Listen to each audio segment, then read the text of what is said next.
Nah, macam mana nak tubuhkan Suruhanjaya Ombudsman? Satu je masalahnya di sini. Sebab apa yang diumumkan oleh Menteri Lim Wee Kiong mendiang pada masa itu, apa yang diumumkan oleh Taqiyuddin Hasan dan Ismail Sabri, kesemuanya menjurus kepada gubalan RUU Undang-Undang Akta. Ini salah. Dia kena ada gubalan RUU Pindaan Perlembagaan. Sebab Suruhanjaya Ombudsman ni suatu institut sebagai orang kanan kepada kerusi ke bawah duli yang di-Pertuan Agong. Dia mewakili Agong menyelia semua. Jadi kita kena letakkan institut Ombudsman ni di bawah perlembagaan. Bukan undang-undang biasa.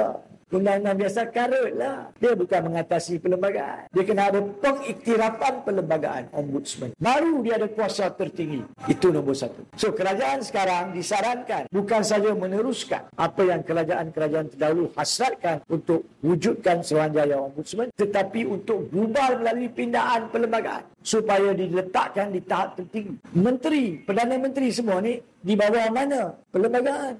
Peguam negara di bawah mana? Perkara 145. Perlembagaan. Polis di bawah mana? Ada perlembagaan. Tentera mana? Perlembagaan. Begitu juga Ombudsman. Jangan nak tubuhkan melalui akta sahaja. Karut. Menipu rakyat. Kena diberi pengiktirafan perlembagaan. Nombor satu. Nombor dua, kena bagi kuat kuasa hak dia untuk siasat, teliti, mengambil tindakan. Seolah-olah dia mahkamah. Tapi dia bukan mahkamah. Sebab mahkamah pun dia boleh selia. Dia lebih kuasa. Nak panggil saksi, dia boleh paksa saksi hadir macam mahkamah. Dia ada kuasa keluarkan subpoena. Kuasa ambil tindakan kalau saksi tak hadir. Ini semua kuasa kena bagi. Sebab apa? Dia bukan saja diberi taring. Taring tu kena diberi kuasa efektif untuk menggigit. So, Ombudsman ni kena ada taring yang boleh menggigit.